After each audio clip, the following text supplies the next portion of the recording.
آغاز کروں گا. F S C کی ایک کلاس ہو رہی ہوتی ہے یا یونیورسٹی کی ایک کلاس ہو رہی ہوتی ہے جس میں میتھ کے ایک پروفیسر صاحب جو ہے وہ لیکچرز ڈیلیور کر رہے ہوتے ہیں.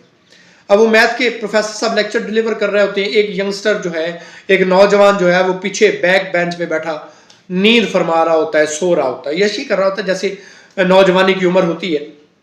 وہ سو رہا ہوتا ہے، پروفیسر صاحب پڑھا رہے ہیں، پڑھاتے جا رہے ہیں. جب لیکچر اینڈ ہوا، کلاس میں تھوڑا سا ہلا گلا ہوا تو اس نوجوان کو اس کی آنکھ کھلی تو اس نے دیکھا وائٹ بورڈ پہ کچھ سوالات لکھے ہوئے، question number 1، question number 2، question number 3.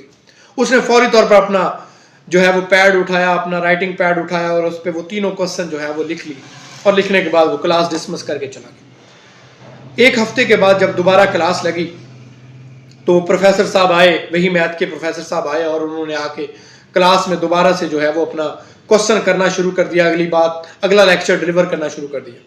اب وہ نوجوان جو ہے وہ بیک بینچ پہ بیٹھا ہوا سوچ رہا ہے کہ کب پروفیسر صاحب کہیں گے کہ وہ اپنی اسائنمنٹ جو ہے وہ چیک کروائیں. لیکن پروفیسر صاحب نے ایسا کچھ نہیں کہا. 2-4 منٹ، 10 منٹ، 20 منٹ، آدھا گھنٹے کے بعد وہ کھڑا ہوا. اس نے کہا سر میں کچھ کہنا چاہوں گا.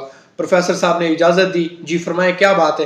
اس نے کہا سر جو لاسٹ ٹائم آپ نے اسائنمنٹ دی تھی وہ تو چیک کر لیں. تو پروفیسر صاحب بڑے حیران ہوئے. انہوں نے کہا جی میں نے اسائنمنٹ دی تھی؟ کون سی اسائنمنٹ؟ ذرا لے کے آؤ. وہ جب لے کے آیا نوجوان اسائنمنٹ لے کے آیا، اس نے پیش کی، کہا سر یہ لیں اسائنمنٹ.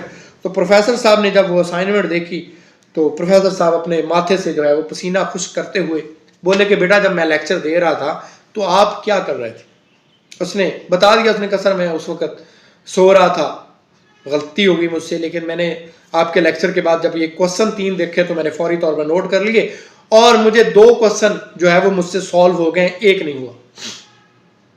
اب یہاں پہ غور کیجئے گا، قابل ذکر بات، قابل غور بات، قابل فکر بات یہ ہے کہ پروفیسر صاحب نے آگے سے کہا بیٹا یہ جو 3 سوال میں نے لکھے تھے اگر تم جاگ رہے ہوتے تو تمہیں پتا چلتا کہ میں نے یہ لکھا تھا کہ ان 3 سوالوں کے جواب نہیں ہیں، ان کے جوابات پاسبل نہیں ہیں، لیکن تم نے یہ جواب حل کر لیے، ان کے سوال کے جواب ڈھونڈ لیے کیونکہ تم نے یہ جملہ نہیں سنا تھا کہ ان کے جواب نہیں. اگر تم بھی یہ جملہ سن لیتے تو تم اتنی محنت نہ کرتے.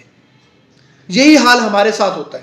ہم کوئی بھی کام شروع کرنے لگتے ہیں تو ہمیں دنیا کہنا شروع کر دیتی ہے کہ تم یہ کام نہیں کر سکتے، تم نہیں کر سکتے، اور ہم اپنے دل میں، اپنے دماغ میں یہ بات بٹھا لیتے ہیں کہ ہاں میں یہ کام نہیں کر سکتا.